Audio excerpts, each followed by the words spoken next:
Hi, my name is Abigail Lockett, and I'm going to be discussing banning child advertisements. We need to spread awareness about the advertising to children dilemma. We need to educate how it's affecting children, their families, and why there's little being done about it.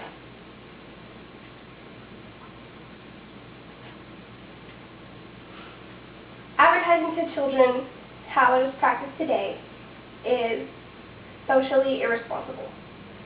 In a way that it induces children in a predatory manner so that they don't see the responsibility of how it affects the children just getting the sale. Now, when the children are subdued by million-dollar agencies every day, creating problems for them, creating trauma with their families, and the government has legislation set up, but it comes to the point in time where these vague rules are not enough. A parent and a child walk into a store. The child says the famous line, "Can I have that?" Parent says no, and the child, within 5 minutes, is either crying or bartering to get something that they don't even need. Children are ignorant to what advertising companies are trying to do. They don't understand that the intent is to sell. Some children have a hard time separating fantasy from reality, so they think that the advertising companies are really just trying to help them, kind of like a service announcement, to know what they need to have. These children are very vulnerable to the agencies, considering the fact that agencies bring in professional psychiatrists so that they can reach or talk to the children. Now, these little talks are creating materialistic kids, and it's providing a world where they think that they have to have these things to fit in and be socially accepted. Now, this is just one of the self-inquisition techniques that they have. Here is an example of other ones, if you pass it around to you, where they use repetition of commercials, fun little characters, celebrity endorsements, and the biggest one is free stuff. Now, children are bombarded with advertisements through the media all the time. Children from 8 to 18, at least 40 hours a week, are introduced to media like the web, television, billboards, things of that nature. And on average, 40,000 advertisements are seen by a child a year. Now, the children are not the only ones that are feeling the heat. Parents are also feeling the pressure from this. They have what they call pester power. The advertisement agencies know that children have a huge impact on the purchasing power. Annually, $500 billion are swayed by children, and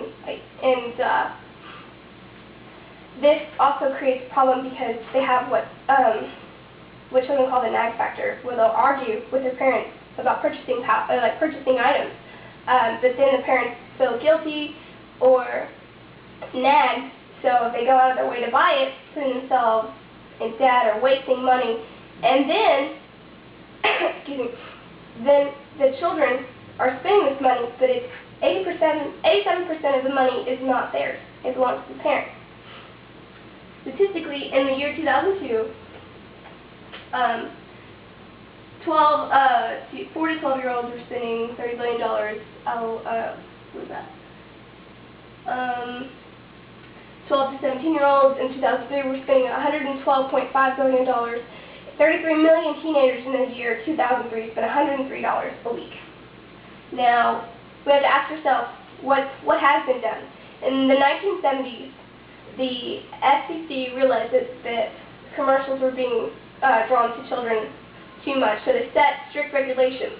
But in 1984, Ronald Reagan decided to set back some of the regulations and creating more money, basically, better economics.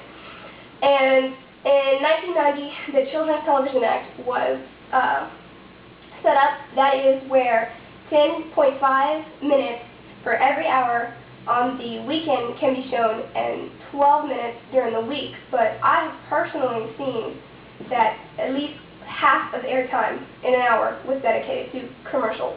And these rules are easily broken and easily bent.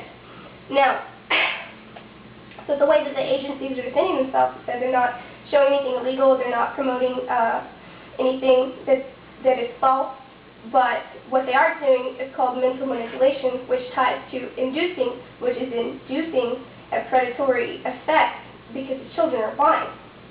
Now, these agencies, right here is a chart that shows in a decade how advertisements doubled their prices so that they can make more of a profit. If you pass it around, the children are being targeted, and it's not fair because, like I said, it's creating problems for them, their family, and it's time that the government set a proper standard. These children are innocent, and the way that these companies are manipulating them is the worst kind of manipulation. For further information, here's a citation. You can research a little bit more, but thank you. Any questions? Okay, have a good day.